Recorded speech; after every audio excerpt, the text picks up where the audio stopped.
ಪ್ರೀತಿಯುಳ್ಳ ದೇವರ ಮಕ್ಕಳೇ, ಯೇಸು ಕ್ರಿಸ್ತನ ಮಧುರವಾದ ನಾಮದಲ್ಲಿ ನಿಮ್ಮೆಲ್ಲರನ್ನು ವಂದಿಸುತ್ತೇನೆ. ಈ ದಿನದ ವಾಕ್ಯದ ಭಾಗ ಎಫೆಸದವರಿಗೆ ಬರೆದ ಪತ್ರಿಕೆ 1ನೇ ಅಧ್ಯಾಯ 3ನೇ ವಚನ. ನಮ್ಮ ಕರ್ತನಾದ ಯೇಸು ಕ್ರಿಸ್ತನ ದೇವರು ತಂದೆಯು ಆಗಿರುವಾತನಿಗೆ ಸ್ತೋತ್ರ. ಆತನು ಪರಲೋಕದಲ್ಲಿನ ಸಕಲ ಆತ್ಮೀಯ ವರಗಳನ್ನು ಅಥವಾ ಆಶೀರ್ವಾದಗಳನ್ನು ನಮಗೆ ಕ್ರಿಸ್ತ ಯೇಸುವಿನಲ್ಲಿ ಅನುಗ್ರಹಿಸಿದ್ದಾನೆ. ಪ್ರಿಯರಾದವರೇ, ದೇವರು ತನ್ನ ಸೃಷ್ಟಿ ಕಾರ್ಯವನ್ನ ಮುಗಿಸಿ 7ನೆಯ ದಿನದಲ್ಲಿ ವಿಶ್ರಮಿಸಿಕೊಂಡದ್ದರಿಂದ ಆ ದಿನವು ಪರಿಶುದ್ಧವಾಗಲಿ ಎಂದು ಆಶೀರ್ವದಿಸಿದನು.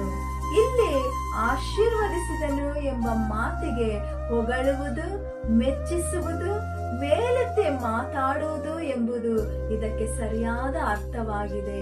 ಅದೇನೆಂದರೆ ಒಬ್ಬರ ಕುರಿತು ಹಿತವಾಗಿ ಮಾತಾಡುವುದು, ಒಳ್ಳೆಯದನ್ನು ಹೇಳುವುದು ಎಂಬುದೇ ಆಶೀರ್ವದಿಸುವುದರ ಅರ್ಥವಾಗಿದೆ.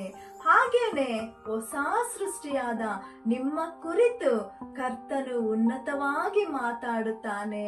ನೀವು ಅವರ ಶ್ರೇಷ್ಠ ಕ್ರಿಯೆಗಳೆಂದು ಎಣಿಸಿ ನಿಮ್ಮನ್ನ ಹೆಚ್ಚಿಸಿ ಹೊಗಳಿ ಆಶೀರ್ವದಿಸುತ್ತಾನೆ. ಒಂದು ತಾಯಿ ತನ್ನ ಮಗುವನ್ನು ಮುದ್ದಾಡಿ ಅದರಲ್ಲಿ ಆನಂದ ಪಡುವ ಹಾಗೆ ಕರ್ತನು ನಿಮ್ಮನ್ನು ಕಂಡು ಆನಂದ ಪಡುತ್ತಾನೆ.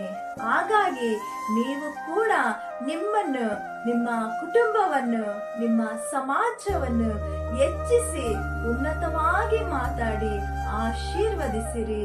ದೇವರು ತಾನೇ ನಿಮ್ಮನ್ನ ಆಶೀರ್ವದಿಸಲಿ. ಆಮೇನ್. God bless you.